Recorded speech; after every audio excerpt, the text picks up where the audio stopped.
And we are back. All right, today we're going to continue talking about the periodic trends that we started in class on Friday. So the first one, ionization energy, the energy you need.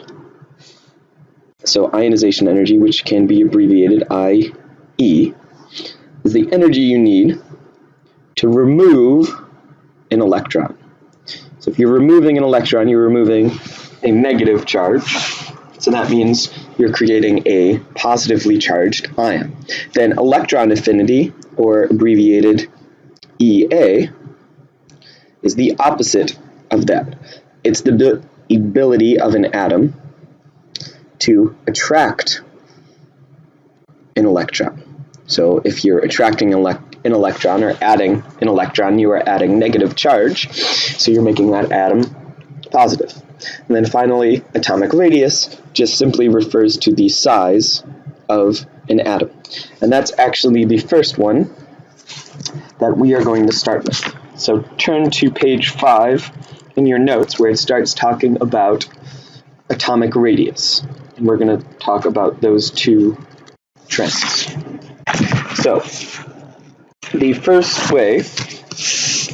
first trend we're going to talk about is as we're going down a group.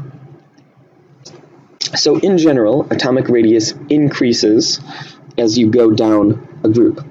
And when doing that, let's think about the atoms in group 1. So if we have hydrogen, we know in group 1, it's also in period 1. So it only has one energy level.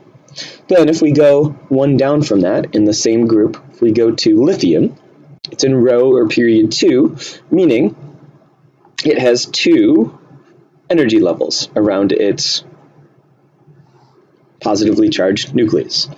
Then as we go down that same group, if we go down to sodium, now it's in row or period 3, meaning it has 3 energy levels around its positively charged nucleus.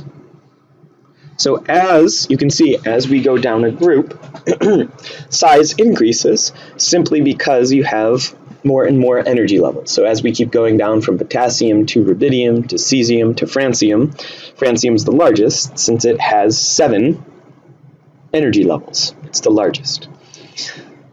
Okay, so that's the trend as you go down a group. As you go from left to right, atomic radius decreases, which is unexpected just because as you go from left to right on the periodic table, you'd think, okay, atomic number increases, so that means there's more protons, therefore the size increases.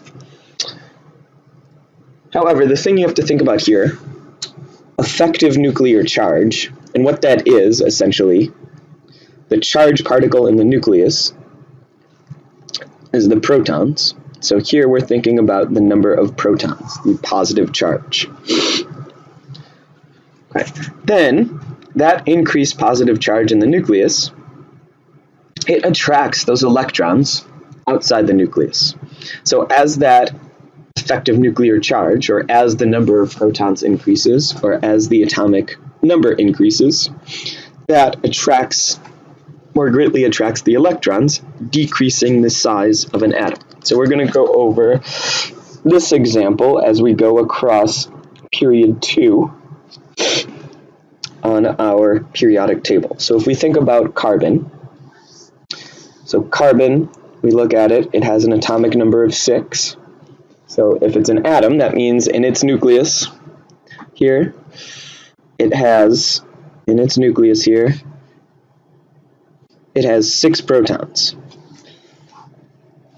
And then if we look around it, it has 6 protons, it also has 6 electrons. So 2 in the first energy level, 1s2, and then 4 in the third energy level, 2s2, 2p2. So those 6 protons in here are attracted to the 6 electrons out here. Then if we go across that period to the right, nitrogen, its atomic number is 7, so in its nucleus it has 7 protons, and outside the nucleus, it has 7 electrons, 2 in its first energy level, 1s2, and 5 in its second energy level, 2s2, 5 in its second energy level, 2s2, 2p3. So now you have to think about what is more attracted to each other, what has a higher degree of attraction. 6 protons with 6 electrons, or 7 protons with 7 electrons. So, obviously, what's more attracted to each other are the 7 protons and 7 electrons. And since each of these electrons are added to the same energy level, since both of these, they each are adding electrons to the same energy level, as you go across, it decreases the size of the atom. But ignore how I drew this. The nitrogen atom is actually slightly smaller than the carbon atom, and if we kept on going across that period, if we went to oxygen, now it has 8 protons in its nucleus, 8 electrons outside its nucleus. That's more attracted to each other than 7 protons, 7 electrons, so oxygen is even smaller than nitrogen. Okay, and how we measure this atomic radius, since actually around the nucleus of an atom, the electrons are arranged in an electron cloud, we can measure the size of the atom directly.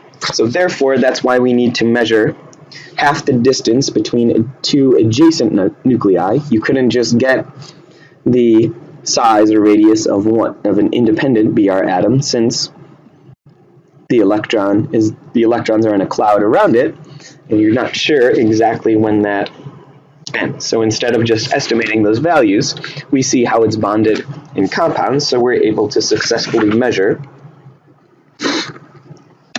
that atomic size. So on your periodic tables, you should label, as you go down a group, we went over group 1, how that increases, and it's the same with all of the other groups. You're adding energy levels, so atomic radii increases as you go down a group, and as you go from left to right, as was just stated, even though atomic number is increasing, atomic radius decreases. It goes down because of that greater effective nuclear charge. It more greatly attracts those electrons. And you'll notice there are values for group 18, even though those don't normally bond. Those values are estimated. Okay, now, if given different atoms, you should be able to predict which one is larger and why. So if you look at Na versus Cl, they're both in period or row 3, but chlorine is farther right, so that size decreases, so it should be sodium. And you shouldn't just say, oh, it's sodium because it's farther left on the periodic table. You need actual reasons for your answer. So in sodium, the electrons are not bound as tightly.